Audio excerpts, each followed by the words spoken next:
Here's how living a minimalistic life and frugally made me a multi-millionaire. And in fact, my net worth is coming pretty close to 10 million now. And I'll explain to you exactly how I did that and the exact process step by step. And this is very important because if you can do this yourself, you could potentially, have a very high net worth. So a lot of people that watch my content are probably young, and this is the best time to start this because the younger you are, the faster you can grow your net worth over time, and that's the power of compound interest. So when I was young, I had a job, 9 to 5 job. We have that. We come out of school or whatnot. I didn't go to college or anything like that. I had my first job when I was very, very young. And what I would do is I would take the money that I earned. Now, this is something that a lot of people are not taught, and I was never taught this either. But luckily, I did grow up in a family where my father would buy stocks, and I didn't really know anything about it. So I just decided, well, I'm going to do the same thing. I'm just going to put my money into exchange traded funds, and that's what I did. So what I did is I basically, when I was a teenager, I drove a car that was the cheapest car I could possibly find. I would pay my bills, and then I was into drinking and all that sort of stuff when I was young as well, and I would do that. But any money I had left over, I would invest it into an exchange traded fund. And what that is or a mutual fund. It's a fund where you put money in, and it gets spread out between a specific amount of companies. So, for example, you've got the S&P 500, which is the 500 top 500 American companies, and there is a rule called the power of seven. Every 7 years, your money should double in theory. So I did this for many, many years, and this this changed my life. So one rule that I had, and this is a rule that actually everyone should follow. So when I was really young, I loved fast food. I would buy a lot of fast food. What I did is I actually got to a point where I thought to myself, this is getting expensive. Why don't I actually put that money into exchange traded fund? So what I did is every time I wanted to buy fast food, whether it be $20 or $15 or $10 of fast food, instead of doing that, I would put it into a exchange traded fund. Then that's when I started to actually realize if I actually live frugal and I basically live off noodles. Like I live really, really, really low, right? And I actually put as much money as I possibly can into these investments. I'm going to grow my net worth fairly quickly. And that's what happened. And I started really, really early. What happened next was quite important because it helped me grow my online business to making multiple millions of dollars per year and got me to a net worth of around about 10 million. So so when I got into my 20s, I had quite a lot of money in these exchange traded funds, and they'd gone up considerably in price. Now, when I mean a lot of money, I'm not saying millions. It was under $1 million that I had in in the exchange traded fund, but it was starting to compound fairly quickly. Now, when I was in my 20s, I came across late 20s, I came across an opportunity online to make a considerable amount of money. So I actually had the money there ready to invest. Now, I was actually still doing a 9 to 5 job at this time. So I was using the money from my 9 to 5, but I also took some money out of my investments to put into my online business to grow my online business. Now, if I didn't live frugal and I didn't actually live well below my means, I probably would not have done that. And I might not have started my online which in the end created around about, I think it was $9 million in the end.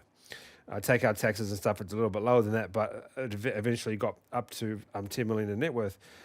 But if I didn't do that, I wouldn't have, probably would never have started that online business. So it's very important at a very, very young age is to start saving as fast as possible. When I mean saving, I'm not talking about keeping it in the bank. I'm talking about putting it into some sort of fund like the S&P 500 or Vanguard, VOO. There's quite a lot you can put them into. This isn't financial advice or anything, but these are the main ones that everyone uses. Now, one thing I do want to say, and this is a game changer as well.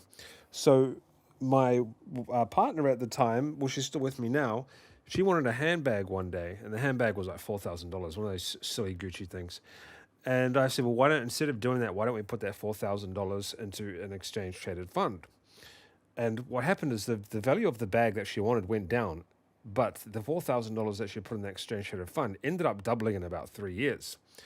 So this is the and there's this thing like a lot of people. There's a statement: you want to be rich, not look rich. So me, for example, I do have a pretty nice car and stuff now because I worked hard for it. But back in the day when I was still a millionaire at the time, I had a beater car. I dressed in rugged, ripped clothes, didn't care. I wore bare feet. I didn't even wear shoes into places. I would go to business meetings, and this is no joke. I would go to business meetings with CEOs of companies, and I would walk in with Nike shoes on, Jordans. I would have just a black t-shirt and some shorts or pants if it was cold. And these CEOs could never really understand why I was doing that. They looked at me weird or whatever, but I didn't care. I wasn't there to impress anybody. I was there to get a deal done, right? And I just didn't care. And the thing is, and basically, I was making more than those CEOs anyway at the time. But basically, the way that you should look at it, and this is something that I learned from Mark Zuckerberg, the CEO of Facebook, someone once said to him, "Why do you wear the same clothes?" And he goes, "I wear the same clothes, so when I wake up in the morning, I don't need to think about what I would need to wear. I just put on what I have in my closet, and I have 10 of the same things, 10 same t-shirts, 10 of the same pants, 10 of the same pairs of the same shoes or whatever." And this is when I learned this mindset years and years ago, I completely changed the way I lived. I completely cleaned out my closet and I went and bought the cheapest shirts possible. I think they were like $5 each. I bought like maybe 100 of them. And then I bought some pants. I bought pants that were $20 each. I bought like five of them.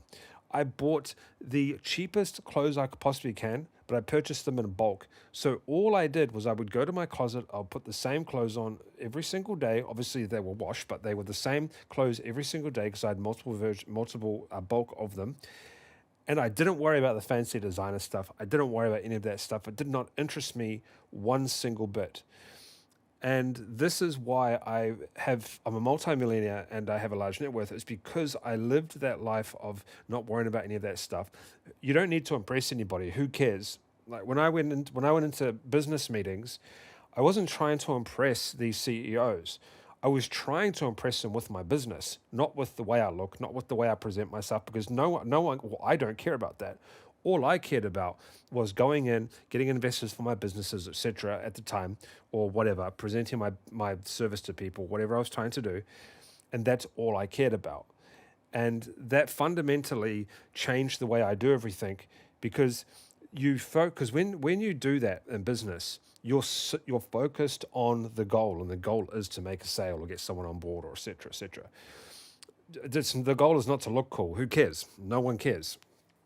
And this is why you should live a frugal life, especially I would say from your teenage years to your like 30s. Now, I'm not saying sacrifice things. I mean, you should really sacrifice things if you want to become a multimillionaire, like partying and that stuff. But we grow up, we want to hang out with our friends and all that sort of good stuff, and that's just something you'll probably want to do, and that's fine. But I would have a side hustle coming in, and I would live as frugal as you can, and just that's what I would recommend that you do. And just save. You got to realize, and people don't understand this, is money loses value every single year. Any piece of money, $100, $10, $10, $1,000, $5,000, $10,000 you have sitting in the bank, that loses around about 3 to 5% per year. It's actually a little bit more than that, but it loses around about 3 to 5% per year. So you are losing money having your money sitting in the bank. You want to be investing your money, all of your money, right? You don't want to be buying things because when you're buying things and consuming things, those go up in price every year. So you are losing value on that money. This is really important. And take it from me, right? I have done everything. I have a large net worth, and I'm not just saying that to brag. I don't really care about that. I'm saying that so you know that you are actually learning this stuff from someone who's been there, done that, been in the trenches, and has a lot of experience in business, finance, inflation, investing, and all that sort of stuff. This is important to understand because most of these guys online talking about this stuff, they haven't actually done it, but I've done it. When it comes to investing, I wouldn't recommend investing in separate stocks because the thing is, if you do that, there's a high chance of actually losing your money. The reason why is because it's extremely difficult to pick single stocks to actually get gains from. Yes, you can pick stocks like Nvidia, all that sort of stuff, but they've already made their gains. So, if you got in early 3 or 4 years ago, yeah, but it's all luck unless you actually read the financials, you know what's going on with the company. So I would recommend you don't do that, and you live frugal and you put your money into an exchange traded fund. That's how I made a bunch of money, and that's how I can actually use my money to then invest into other businesses and other ventures to make even more money.